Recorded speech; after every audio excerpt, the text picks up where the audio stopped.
teria ajudado pessoas reais.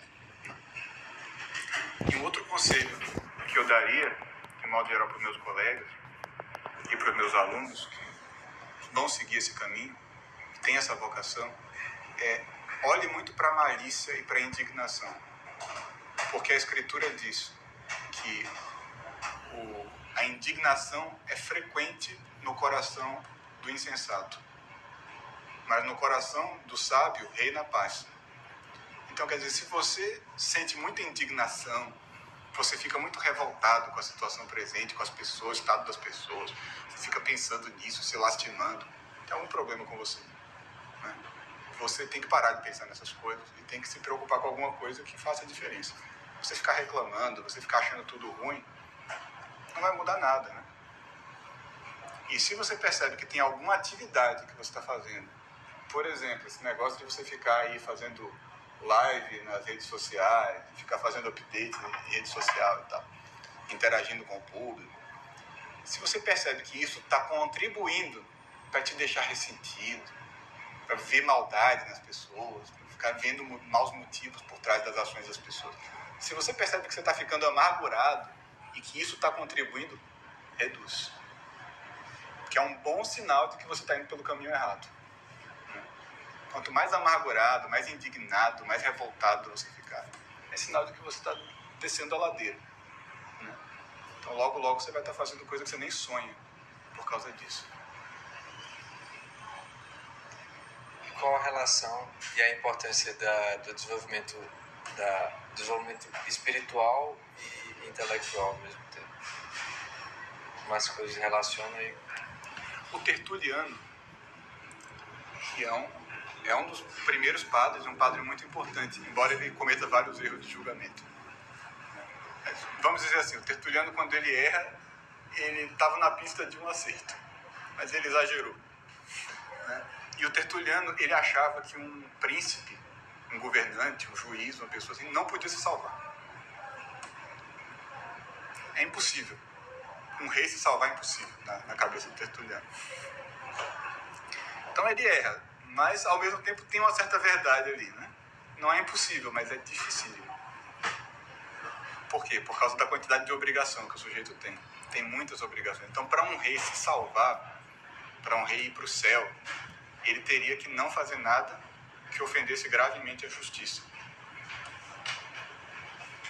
Quando você soma as omissões, né, fica difícil o rei não fazer nada que ofenda gravemente a justiça. Ele aumenta o imposto, tem um pobre ali que passa fome porque ele aumentou o imposto, né? E ele já é culpado. Ele tem que responder por isso. Então, quer dizer, como é que o cara vai se salvar? Dá para entender a linha de raciocínio do Tertuliano, né? Pois é, para o intelectual é parecido. O intelectual não chega a ser um rei, ele não tem tanto poder, mas ele tem muito poder. E ele tem muita responsabilidade. Então eu diria assim, se você governa, ou se você é escutado, se você é ouvido pelas pessoas, as pessoas prestam atenção no que você diz, respeitam a sua opinião, é bom você se salvaguardar.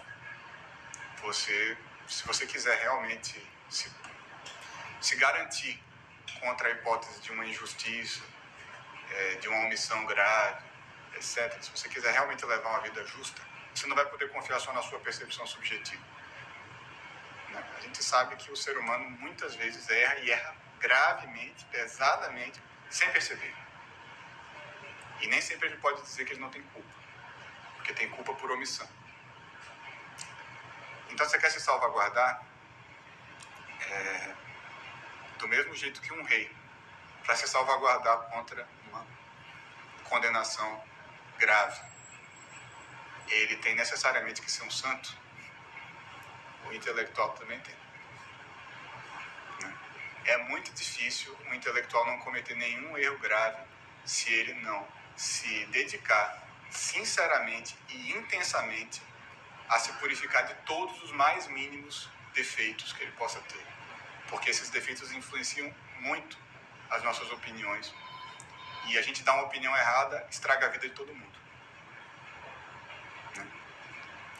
Então a gente precisa se salvaguardar contra os nossos defeitos. E o único jeito de fazer isso é entrar a sério no caminho espiritual. É se perguntar, peraí, como é que eu faço para ser perfeito?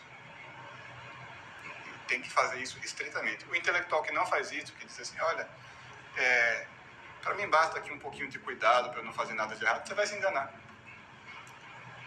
Sobretudo porque você tem uma capacidade monstruosa de se enganar, muito mais do que os outros. O peão de obra, se ele comete um erro, ele não tem a capacidade argumentativa de se justificar que você tem. Então, se você não corrigir os seus defeitos mais mínimos, é muito provável que você se iluda, se justifique e vá fazendo coisas cada vez piores. Então, para o intelectual, a busca da santidade, eu não digo nem a busca do desenvolvimento espiritual, que isso é conversa de fresco, né? Isso é conversa de efeminado, né? O desenvolvimento espiritual. Isso não existe, desenvolvimento espiritual. Existe a busca da santidade, da perfeição, né? Desenvolvimento espiritual, falar de desenvolvimento espiritual, parece que é um jeito de você atenuar a sua obrigação de fazer isso para você não ter que fazer tanto. Não. Se convença desde já que se você não se corrigir agora e não buscar isso de todo o seu coração, né, você está em risco sério, grave.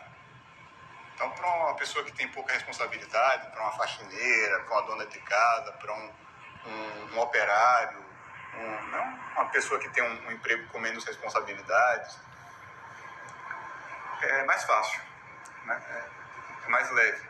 Agora, para você, sobretudo se você é ouvido em público, se tem multidões te escutando, lendo o que você escreve, você está em sério perigo, né? E eu estou sendo seu amigo te dizendo isso. Como eu disse no início do vídeo, para você